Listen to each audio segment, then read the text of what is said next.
দেখেন সার্কিট হচ্ছে এখানে তো রিকোয়েস্ট আসলে বুঝতে পারবো না।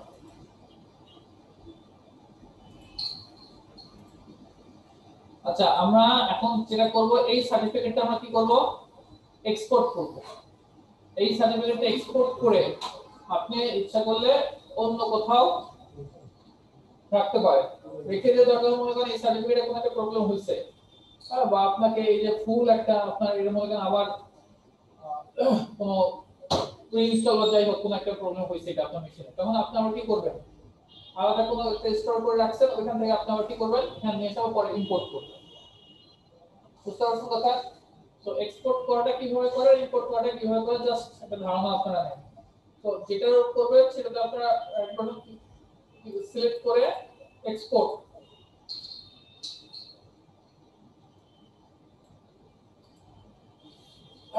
এখানে দেখেন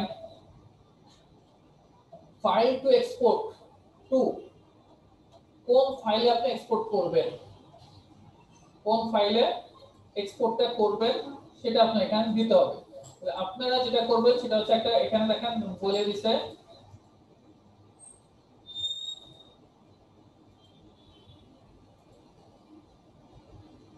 আমরা একটা ফোল্ডার ফাইল শেয়ার দিয়ে আসি। আমাদের ফাইল তো গত সেশনে আমরা দিয়েছিলাম, কোন দিয়েছিলাম সার্টিফিকেট, তাই না? এখানে মনে করেন আমরা দিচ্ছি, তবে এই সার্টিফিকেটটা শেয়ার দেওয়া সার্টিফিকেটটা আমি কি করব, আচ্ছা আমি নতুন করে একটা নিচ্ছি, নিউ এক্সপোর্ট, এক্সপোর্ট মোহিত আর বলবেন আপনি আপনার আমি দেখাচ্ছি এটা কি বলেন কি দেখাচ্ছি নাকি মানে টপিক কি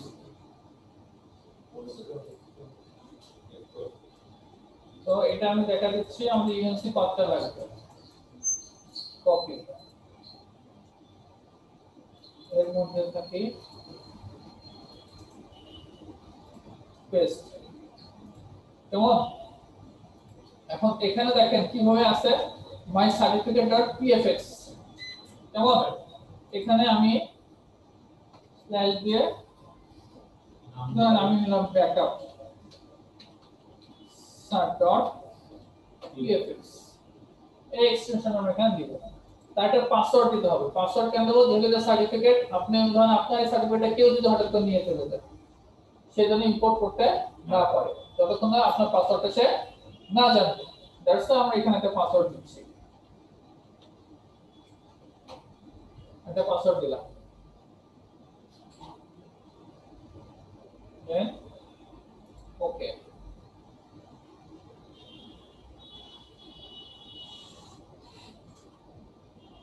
ফ্রেশ মাইনাস চলে যাই, এই যে আমাদের এখানে টোটাল ডেটা ব্যাকআপ সার্ভার pfx-টা হয়ে গেছে, ঠিক আছে?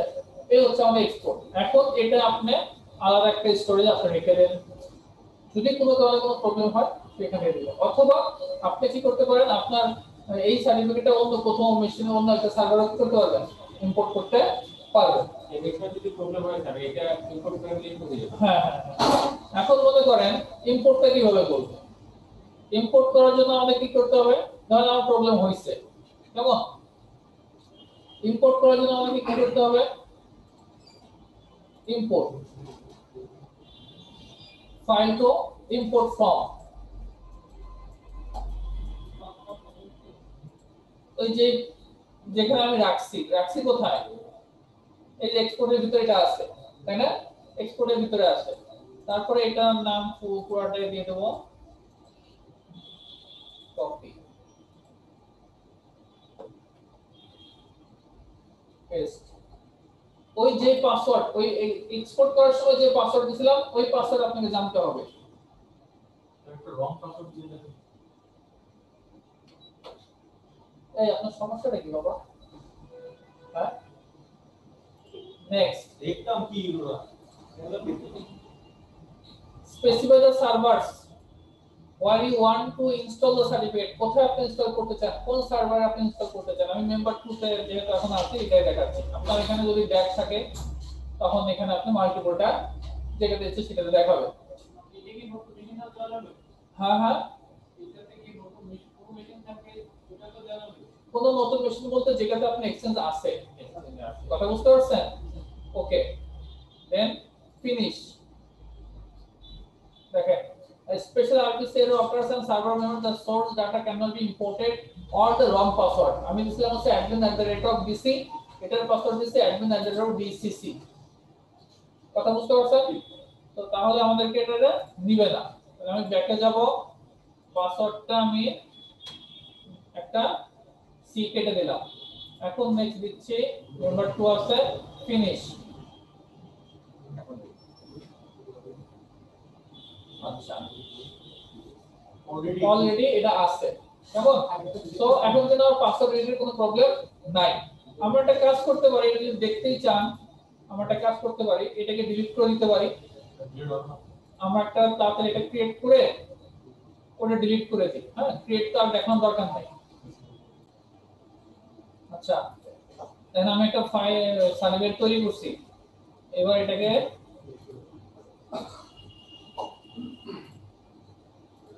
তাহলে কি করতে হবে, তাও হচ্ছে না, সার্ভিস গুলো দেখা দিতে হবে।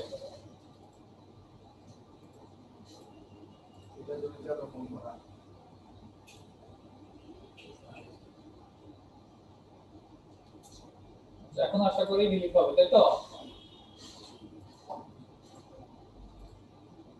আচ্ছা, তাহলে এখন মনে করেন আমার সার্টিফিকেটটা ওটা আগে কি ছিল না, এখন আমি সেটা কি করব, ইম্পোর্ট করব। ইম্পোর্ট এক্সচেঞ্জ সার্টিফিকেট কোথায় রাখছি আমরা সেটা, এক্সপোর্টের ভিতরে এটা ছিল তাই না? তো এই এক্সপোর্টের ইএনসি পাথ কেমন লাগবে, শেয়ারিং পাথ এটা, নেটওয়ার্ক পাথ এটা, কপি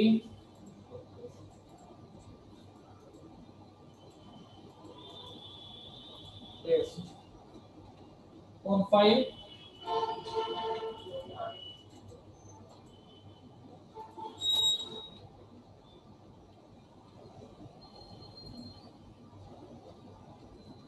পেস্ট, পাসওয়ার্ড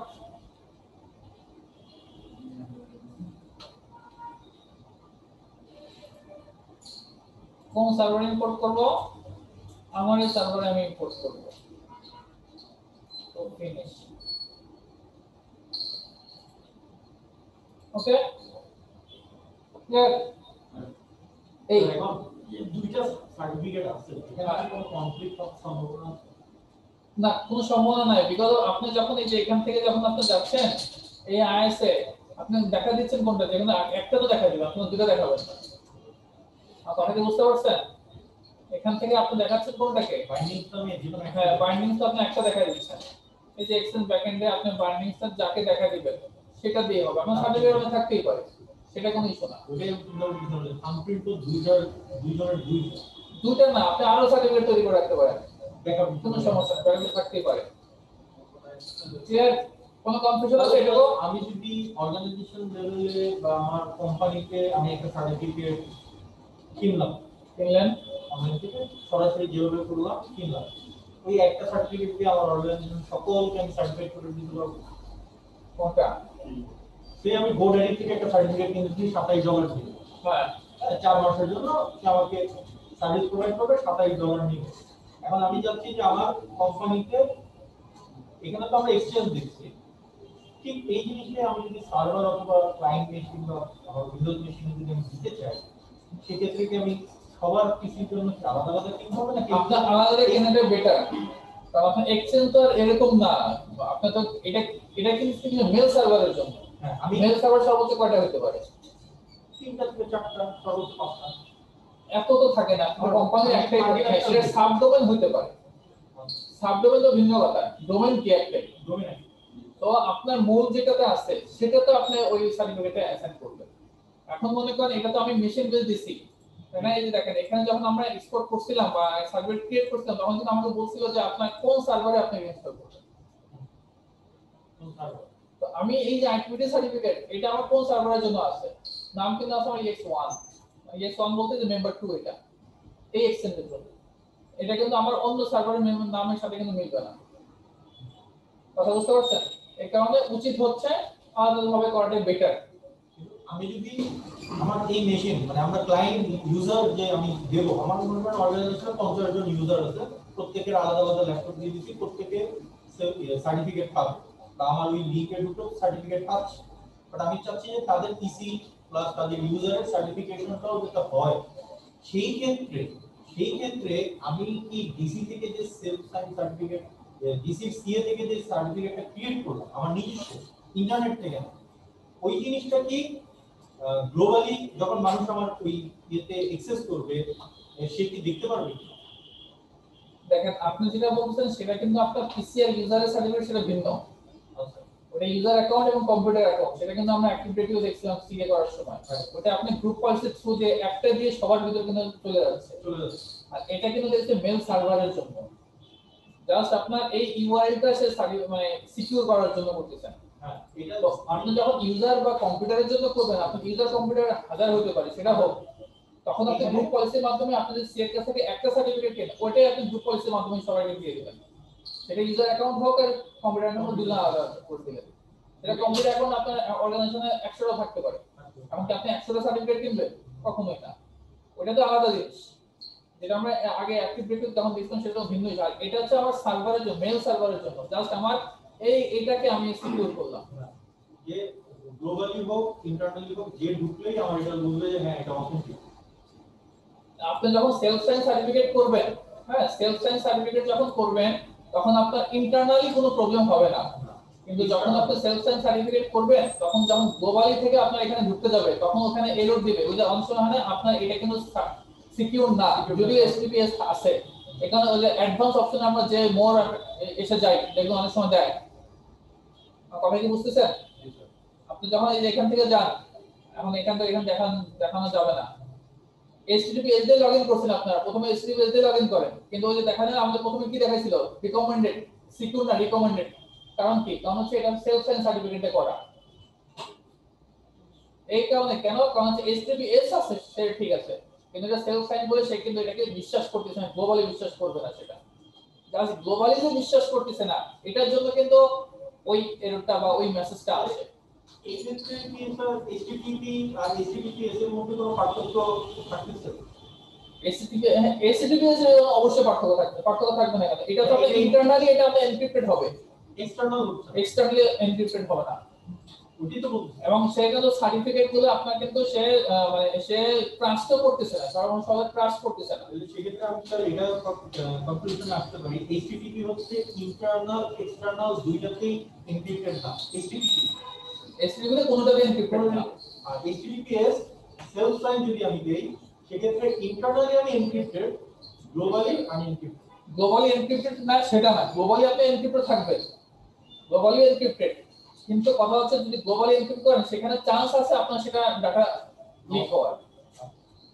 এবং ওই যে আপনি যে এটা আপনি বিশ্বাস করতেছেন না।